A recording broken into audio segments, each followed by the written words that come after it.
estamos listos con nuestro siguiente invitado, Alcides. Muy bien, le damos la bienvenida al economista Jorge Ayala Romero, experto tributario, conocedor del tema que vamos a tratar. Una polémica entre el presidente Guillermo Lasso y el señor Fidel Egas, presidente de Dainer, el Banco del Pichincha, unos dicen de Teleamazonas, porque el presidente lo acusó, el señor Egas, de no pagar impuestos en el Ecuador. La pregunta es, ¿el señor Egas tiene su residencia fiscal en España? ¿Tiene necesariamente que pagar sus impuestos en España o aquí en el Ecuador donde tiene sus negocios? ¿Cómo está el asunto, Jorge? Buenos días. Buenos días, Alcides. Gracias por la invitación. Evidentemente, esto trae mucha cola porque ha venido sucediendo hace muchos años. El génesis de esto es cuando Correa también incorporó una norma para evitar que muchos empresarios que son ecuatorianos no paguen impuestos en el Ecuador, porque el impuesto al Ecuador o la residencia tributaria en el Ecuador se fijaba en función de la permanencia en el tiempo en el país. Si usted pasaba más de 183 días en el Ecuador, usted era residente fiscal en el Ecuador. Esa era la única condición que tenía usted para pagar impuestos en el Ecuador. ¿Cuántos días? 183 días. ¿Y por qué 183 y no más o menos? Porque es la mitad del año. Es la mitad del año. Perfecto, entonces, un poco, si usted pasa 6 meses en el Ecuador, usted es residente tributario en el Ecuador, sin importar su nacionalidad, de dónde haya nacido, donde sea. Si usted, ¿cómo sabemos que usted está viviendo 183 días consecutivos? Por los temas migratorios, por las entradas y salidas migratorias. Ya. Entonces, ¿qué pasaba con muchos empresarios? Que muchos empresarios por sus viajes no llegaban a computar los 183 días en el Ecuador y evidentemente se saltaban el pago de impuestos en el Ecuador. ¿Qué pasó posteriormente a esto? Correa puso una reforma y estableció algunos criterios adicionales al tema de residencia para evitar que se escapen de ese ámbito, ¿no? Y entonces estableció que si usted tenía los ingresos en el Ecuador, usted debería tributar en el Ecuador. Si usted tenía su mayor cantidad de activos en el Ecuador, usted debería tributar en el Ecuador. Entonces, ¿qué pasa? En el caso de Fidel Egas, evidentemente, al irse del Ecuador y al llevarse toda su operación a otro país, no debería tributar en el Ecuador, salvo que él cumpla estas condiciones que están puestas en norma hoy en día y que implican que si usted tiene su mayor proporción de ingresos en el Ecuador en comparación con los ingresos que recibe, por ejemplo, en el caso de Fidel Egas en España, usted debería tributar en el Ecuador. No importa que él vive en España, pero si él tiene su mayor origen de ingresos en Ecuador, él debería tributar en Ecuador. Si su mayor nivel de activos está en Ecuador, él debería tributar en el Ecuador. Esas son las nuevas condiciones que se ha puesto hoy en día en la norma y que Lasso las puso mucho más. Uno no esperaría que sea Lasso quien ponga ese tipo de reformas, pero sin embargo puso este tipo de reformas en las cuales se condiciona aún mucho más la posibilidad de que un empresario no pague impuestos en el Ecuador. Usted se puede mudar si usted es gringo, usted paga impuestos en Estados Unidos, se vaya a vivir a la China, no importa. En el caso de Ecuador, la legislación era bastante laxa y hoy se ha complicado bastante. Hoy, en el caso de Fidel Egas, si su familia vive en Ecuador, él debería pagar impuestos en el Ecuador. Si sus activos están mayormente en el Ecuador, él debería pagar impuestos en el Ecuador. Si sus ingresos están mayormente en el Ecuador, él debería pagar impuestos en el Ecuador. Pero el presidente hace una afirmación, pues, que el señor Egas no paga impuestos. O sea, está diciendo que el señor Egas debe de pagar impuestos y no lo está haciendo. Bueno, a ver, es lo que le digo. Aquí hay que tener mucho cuidado y mucha cautela, porque en realidad, si Fidel Egas está viviendo en España, entre Ecuador y España hay un convenio de doble tributación. Y si hay un convenio de tributación y Fidel Egas fijó residencia fiscal en España, son las dos autoridades, la española y la ecuatoriana, quienes tienen que definir realmente dónde es residente fiscal y dónde debe tributar. Pero estoy casi seguro que si Fidel Egas está en España, viviendo en España, trabajando en España, evidentemente la residencia fiscal se fija allá, ¿no? Jorge, ¿y la declaración del presidente Lasso se quedaría ahí? ¿O consecuencia de lo que él ha dicho, de que el señor Egas no paga impuestos, debería de hacerse alguna otra acción complementaria? Mire, yo sostengo y lo he venido sosteniendo hace muchísimo tiempo, Alcides, de que el Servicio de Rentas Internas, que es la entidad encargada de administrar y controlar los tributos, debe hacer un trabajo mucho más estructurado del que lo está haciendo. Hoy en día cuenta con muchísimas más herramientas y esas herramientas no están siendo utilizadas y canalizadas en su totalidad. Le pongo un ejemplo. Estos temas de residencia fiscal ya los tiene hace muchísimo tiempo, pero no deben salir de una noticia ni de un escándalo político para que los controles se hayan ejecutado y usted les diga, señores, todos los controles que ustedes me están pidiendo ya se efectuaron hace muchísimo tiempo. En eso creo que hay una falencia importante, es decir, no hay que reaccionar ante y pasa con muchísimos presidentes. Pasaba con Rafael Correa, cuando se enojaba con alguien, mandaba al SRI como castigador del político para efectuar un control, y no debería funcionar así. El SRI no debe convertirse jamás en un instrumento de persecución política. Debe ser una institución. Por eso es que en otros países, y yo soy un fiel creyente de que el SRI debe ser autónomo y apolítico. En algunos países los periodos de designación del SRI, de la persona que maneja el Servicio de Impuestos Internos, son traslapados, es decir, no van con el gobierno, para evitar que el gobierno de turno tenga injerencia en una entidad tan fuerte como el Servicio de Rentas Internas y se convierta en un instrumento de persecución como lo fue en algún momento, ¿no? Entonces, en realidad hay que trabajar muchísimo para evitar, porque no es que cuando el otro sí perseguía estaba bien, y cuando el de acá, o estaba mal, y cuando el de acá sí lo hace está bien. En ningún caso debe estar bien. La administración tributaria debe ser totalmente apolítica y debe ejercerse a través de los controles periódicos que tiene. Esos controles periódicos están mal estructurados definitivamente, y creo yo que, como lo dices, Alcides, viene un cambio, y creo que era necesario un cambio.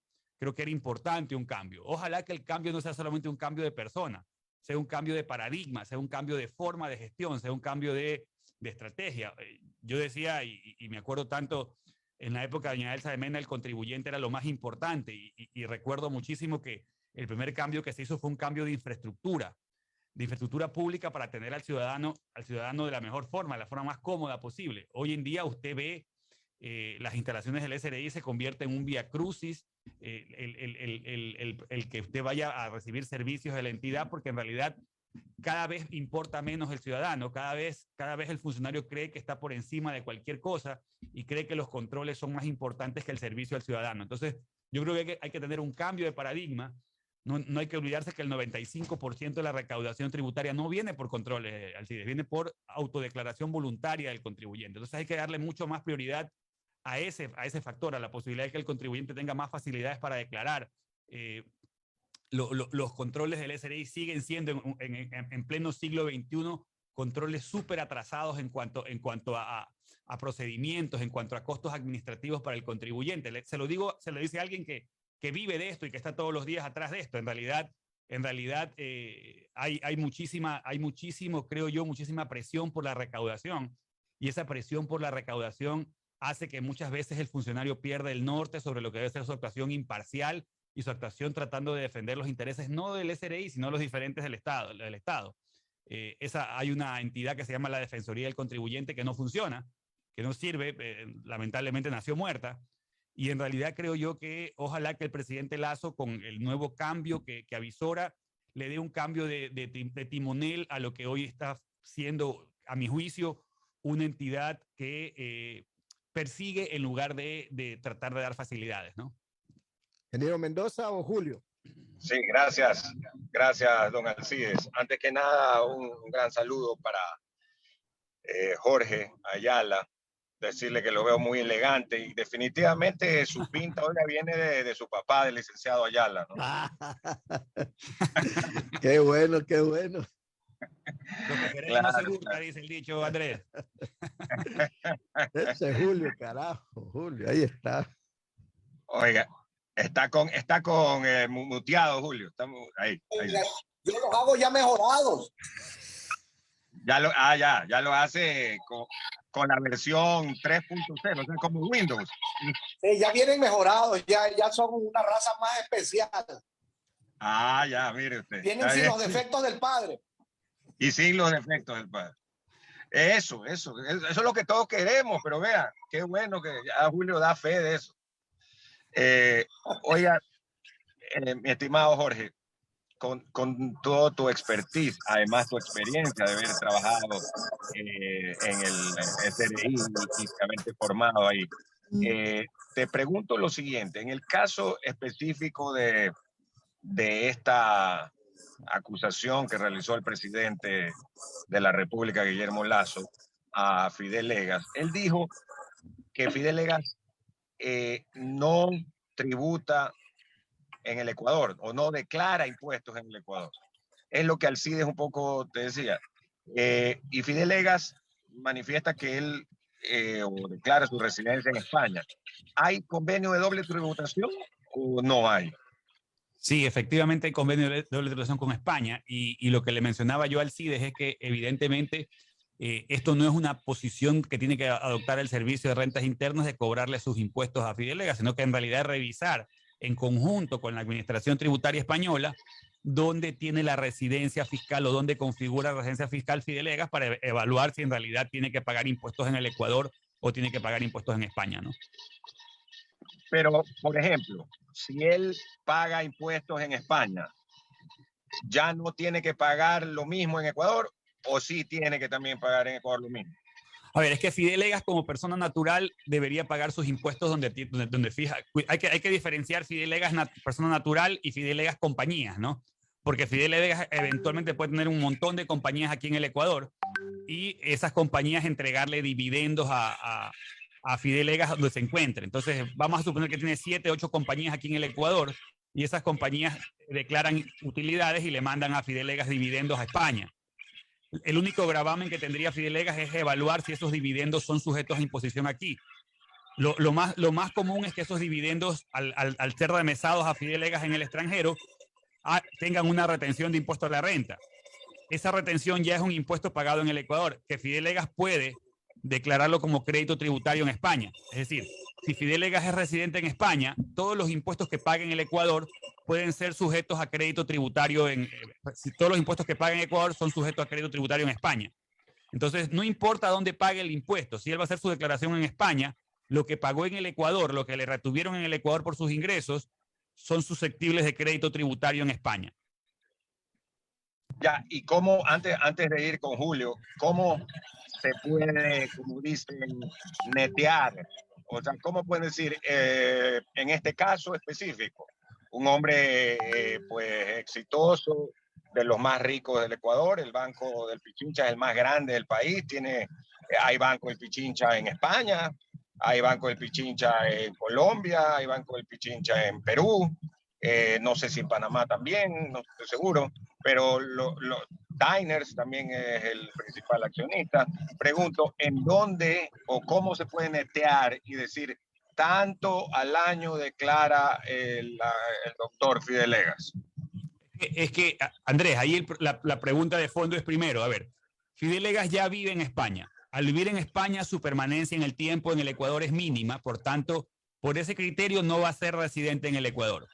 Los otros criterios que son básicos para decidir dónde paga tributos Fidelegas son dónde tiene su mayor nivel de ingresos. Eso no lo sabemos hoy en día. Sabemos que en Ecuador, como tú lo manifiestas, tiene unos ingresos importantes producto de la tenencia de acciones en compañías como Diners, como otras estructuras aquí en el Ecuador, ¿no? Pero eso no nos garantiza que la mayor cantidad de sus ingresos esté en Ecuador. No lo sabemos, porque no sabemos cuánto gana en España. Por tanto, la única forma de saber dónde tiene que tributar Fidelegas es saber dónde tiene su mayoría de ingresos, si en Ecuador o en España. ¿Dónde tiene su mayor cantidad de activos? Si en Ecuador o en España. ¿Dónde está su familia directa, su esposa y sus hijos, que entiendo que viven con él en España?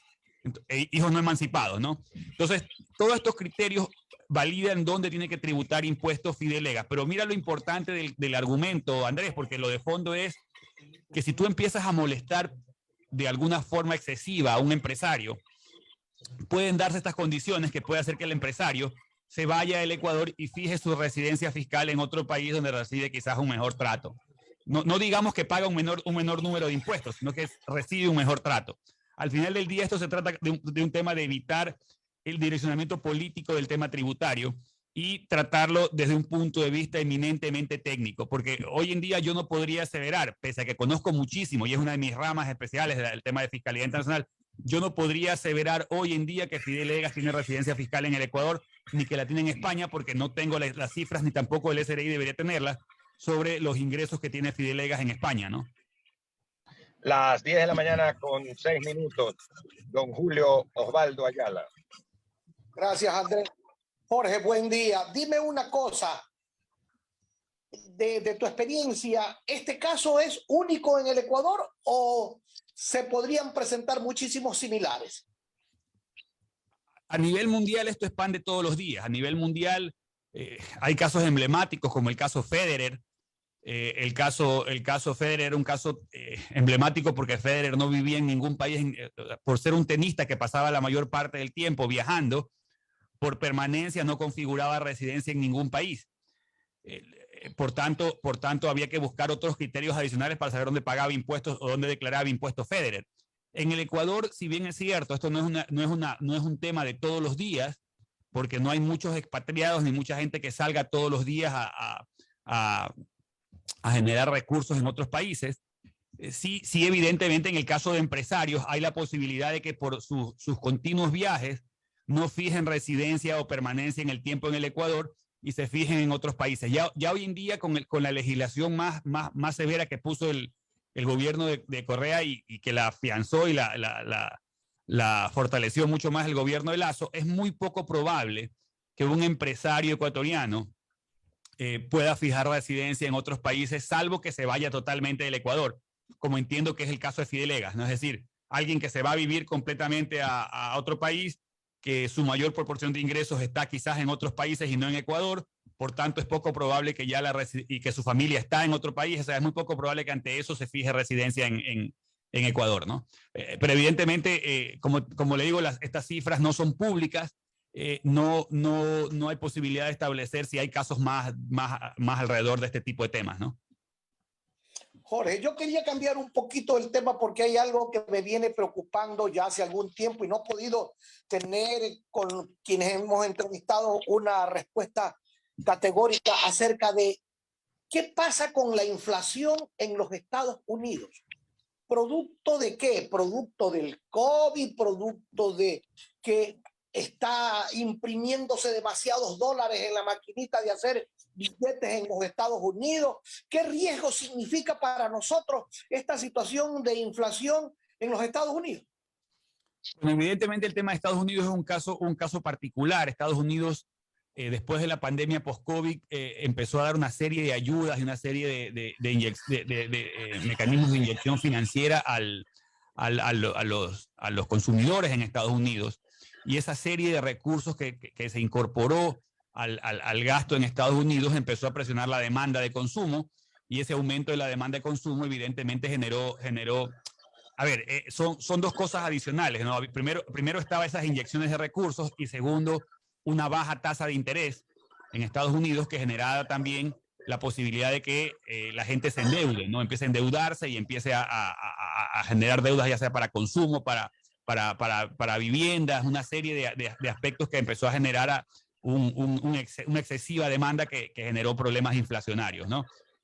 Ante esa excesiva demanda que generó procesos inflacionarios, evidentemente la forma de cortar esas expectativas de consumo alto son subiendo los tipos de interés, ¿no? Y eso es lo que ha pasado hoy en día en Estados Unidos. La Reserva Federal Americana subió las tasas de interés y eso debería ser un detractor del consumo y un detractor de un expansionismo sin garantías de la inflación, ¿no? Pero Jorge, dime una cosa, el tema de cuál es el respaldo de la moneda que emite los Estados Unidos, ¿es trascendente o no? ¿Podríamos llegar a una crisis y esa crisis podría afectar al Ecuador?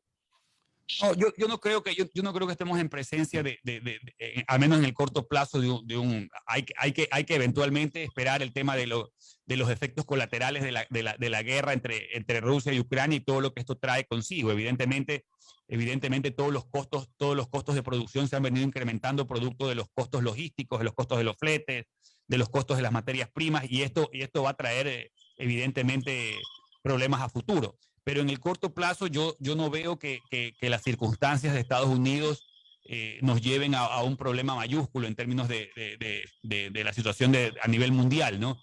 Si bien es cierto, hay evidentemente el tema de las tasas de interés que preocupa porque eso hace que el dólar se aprecie, y esto podría eventualmente traer problemas a Ecuador en el tema de la balanza de pagos, pero más allá de ello yo creo que lo que nos debería estar preocupando son estos efectos colaterales de la guerra que a Ecuador los han golpeado bastante por tener bastante comercio con Rusia principalmente, y el costo de las materias primas también nos afectan. Así que yo creo que por ahí hay una afectación mayor.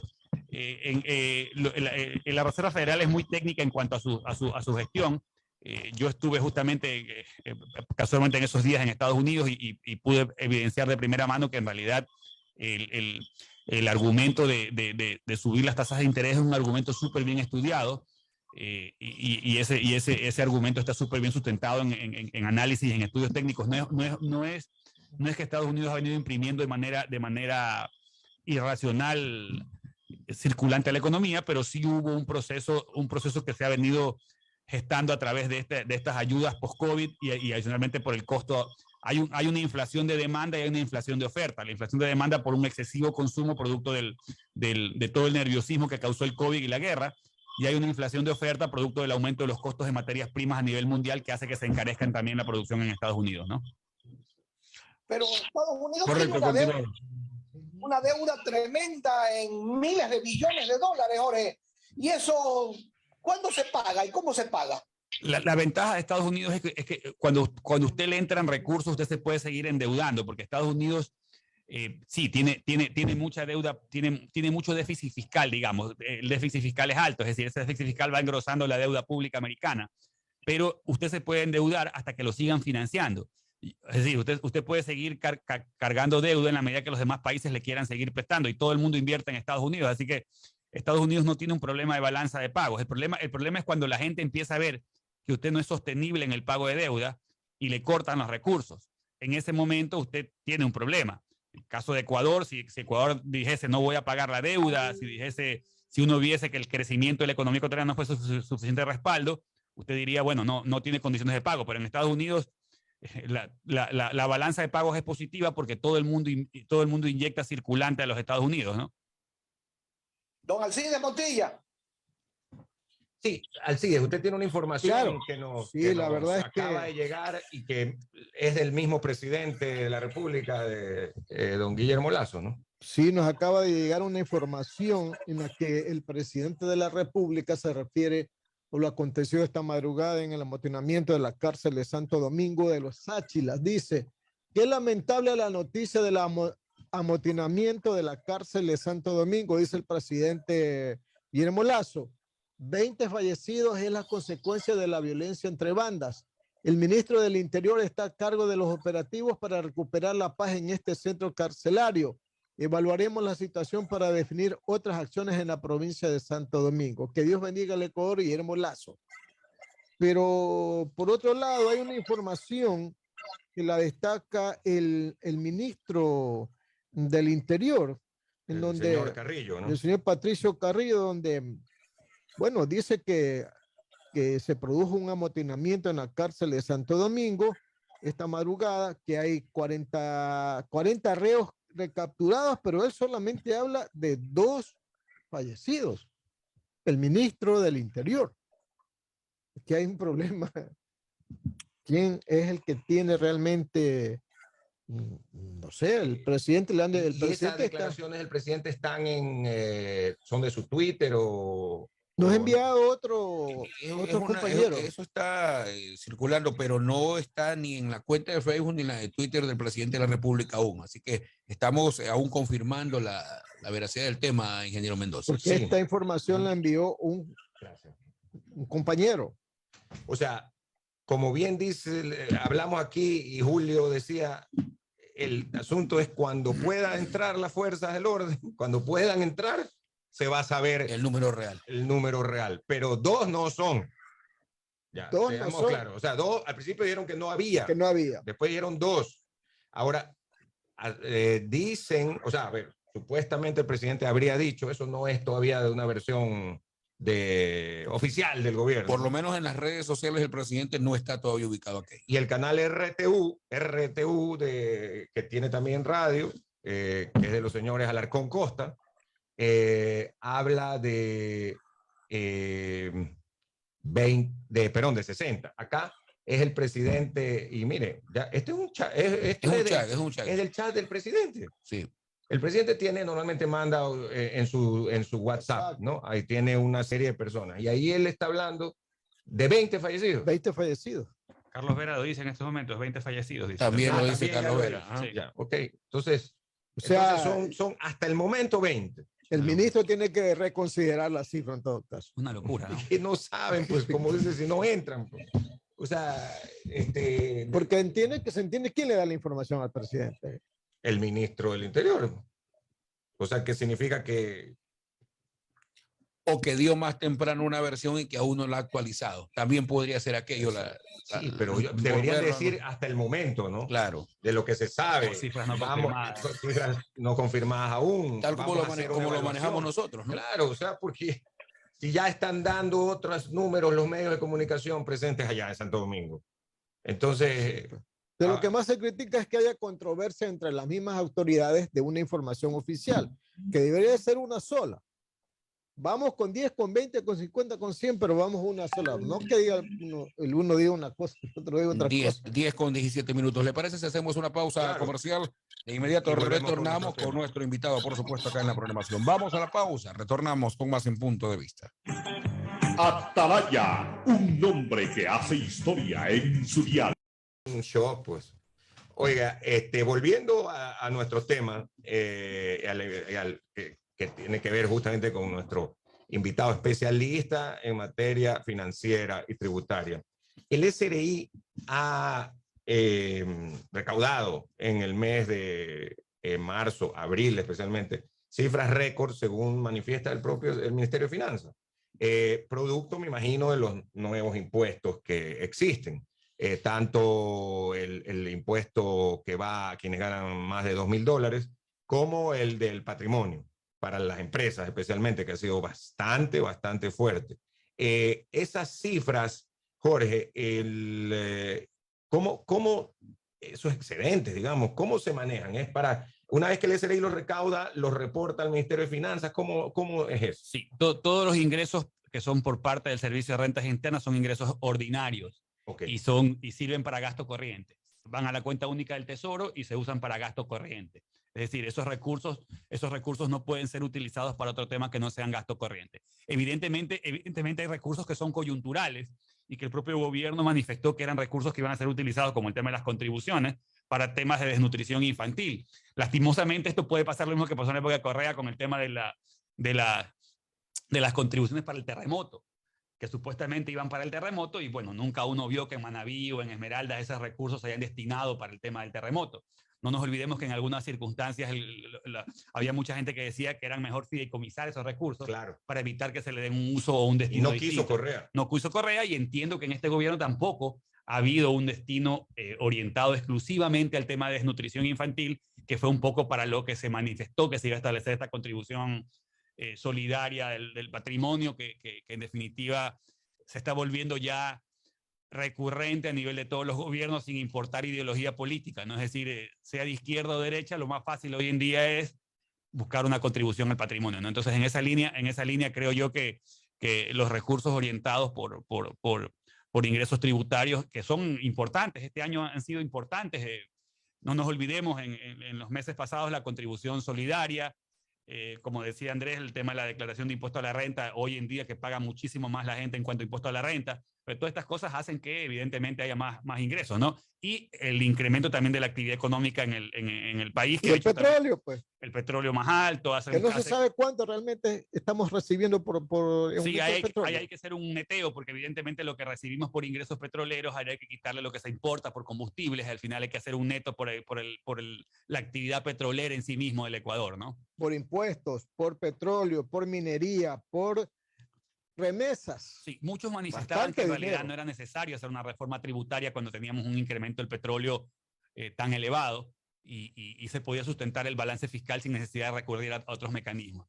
Yo creo que hubiese esperado quizás al gobierno para plantear una reforma tributaria mucho más estructural y mucho más importante, ¿no? Pero con esa cantidad de plata, ¿qué podríamos decir respecto al déficit? ¿Que ya está bajando? Está bajando, evidentemente el gobierno. ¿A qué porcentaje? El gobierno ha hecho ajustes importantes. Este año dice que el déficit fiscal está en el 2.5% del PIB, que no es malo, es un déficit tolerable. 2.500 millones de dólares. Sí, más o menos, sí, efectivamente. Yo lo que diría, Alcides, es que quizás el momento no es el adecuado y es contradictorio. Ecuador está pasando acaba de pasar por una recesión muy fuerte, producto del COVID, producto de una serie de factores, y quizás era el momento de inyectar más recursos a la economía, de hacer que la economía crezca mucho más. Pero ahora para las elecciones va a haber que van a inyectar dinero.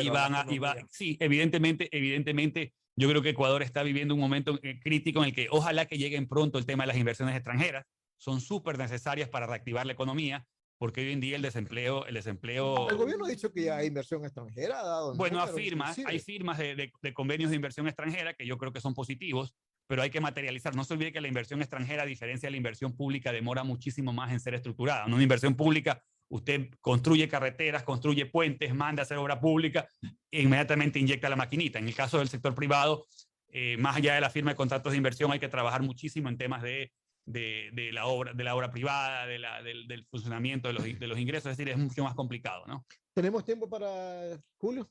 Son las 10, sí, vamos con una más antes que llegue el Pocho. Aquí está también Claro. Fernando Flores Marín, Ferfloma Alias. también, Ferfloma. Vamos a volver. Hay que volver, ¿no? Hay que volver a hacer, claro. No, yo lo vi. Ve nomás, pues, estamos calentando más garganta, estamos calentando garganta. Antes parece que era maullido. Vamos con don Julio Ayala. Sí, Jorge, dime una cosa, tú con tu experiencia como economista, las perspectivas que ves para el próximo año, porque el próximo año es un año político, es un año de elecciones, amén de aquello, es un año en el que se deben ya tener resultados de la política de este gobierno. ¿Cómo la ves? ¿Tú crees que va a haber un crecimiento sostenido o vamos a seguir en esto que le han llamado un estado fallido? Mire, yo creo que es este es un año un poco difícil para el empresario. Yo trabajo con muchísimos empresarios, en realidad es un año en el que no se va a hacer mucha inversión, producto principalmente de la inestabilidad política y jurídica que vive el país. La inseguridad y el tema de la inestabilidad política pasan factura, evidentemente, y hay gente que prefiere un poco esperar, ¿no? Esperar un poco a ver cómo se va desarrollando el tema este del asunto político en el Ecuador, estas pugnas entre Asamblea y Ejecutivo. No se ha firmado todavía la ley de inversiones, la ley de fomento de las inversiones, que era una ley que el empresario la esperaba con muchas ansias, en detrimento de la ley tributaria que nadie la esperaba, pero que en realidad salió.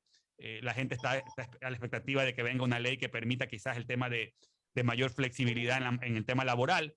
Eso estamos a la espera, y evidentemente mientras no haya quizás ese tipo de mecanismos, el empresario va a aguantar un poco más sus sesiones de inversión. En esa línea creo yo que este es un año que pinta incertidumbre, que pinta político, que habrá que esperar el tema de cambios en la Asamblea, habrá que esperar una serie de factores. Para el mismo hecho de lo que está pasando a nivel mundial, le genera a la gente una expectativa de tratar de ser un poco más paciente y más calmado en cuanto a sus decisiones, porque en realidad el mundo está viviendo una convulsión que no se vivía hace muchísimo tiempo. Así que todo eso va a hacer que en realidad, creo yo, que este año sea un año de mesura, y el siguiente año va a depender en gran medida de cómo se alineen estos factores geopolíticos y estos factores a nivel mundial, ¿no? Don Andrés.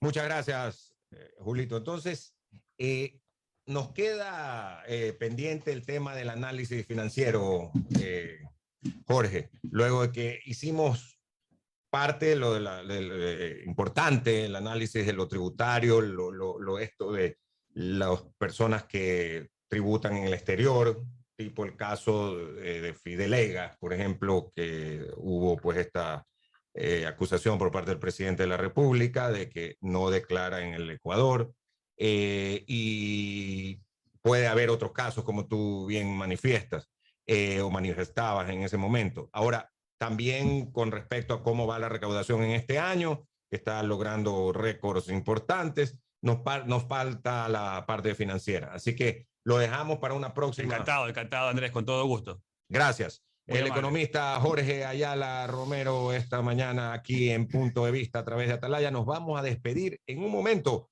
Vendrá la hora del Pocho. No se pierdan el programa con Alfonso Harbiteri, Fernando Flores Marín, Gustavo González Cabales, cabalmente peligroso también, y todo el equipo deportivo, luego también de la hora del Pocho. Y a las 2:30, Noticias, Opinión y Deportes. A las 5:30 tenemos Calor Político con Alcides Ezequiel Montilla.